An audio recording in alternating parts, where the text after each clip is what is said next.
السلام عليكم، مرحبا بكم معنا في مركز أخت سمايلين أو طباسمة لتجهيز الأطراف الصناعية. هذا المركز هو متخصص في تمكين الناس المبتوري الأطراف باش يرجعوا لحياتهم الطبيعية نشيطة ومستقلة.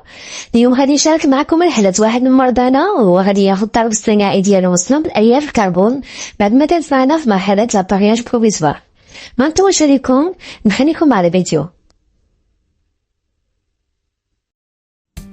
أول مرحلة نبداو بها مع المريض ديالنا في الرحلة ديالو في أورتو سمايلين هي عملية موناج أو لا بريز ميجور.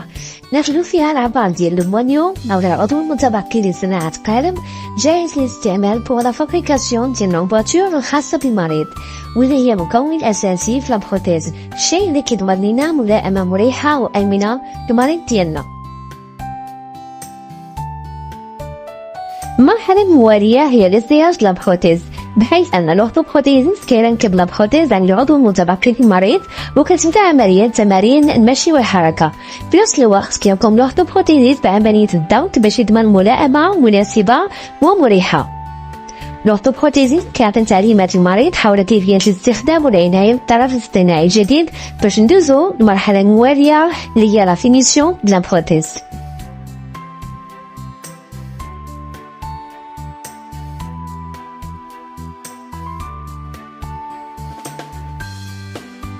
وأخيرا جات المرحلة الحاسمة لصناع المريض منذ وقت، واللي هي يمشي بالأخوتيز أو الطرف الصناعي الجديد المصنوع من ألياف الكربون.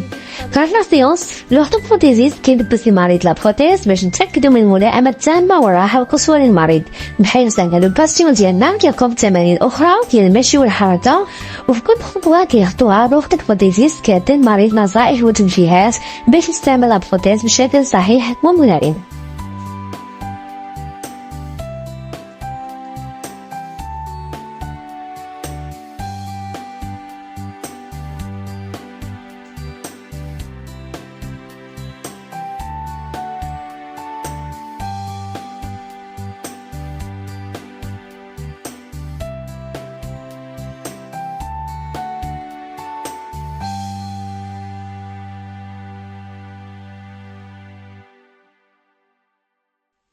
في مركز أورتو سمايلين كلنا كنآمنوا بأن كل شخص مبتور يستحق طرف اصطناعي خاص به يوفر الحاجيات ديالو وأسلوب حياته الفريدين.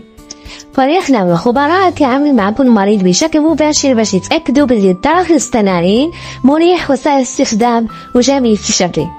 في الفيديو ديال اليوم كيبان لنا التأثير الإيجابي الكبير للأطراف الصناعية على حياة أشخاص مبتورين. في أورتو سمايلين كلنا ملتزمين بتقديم أعلى جودة من الرعاية والدعم لمرضانا باش نساعدوهم على إعادة التأهيل والحياة المستقلة. ما تنساوش تدقوا الجرس باش يوصلكم كل جديد. تابوناو معنا في لاشين. يا تري بيانتو، سلامة.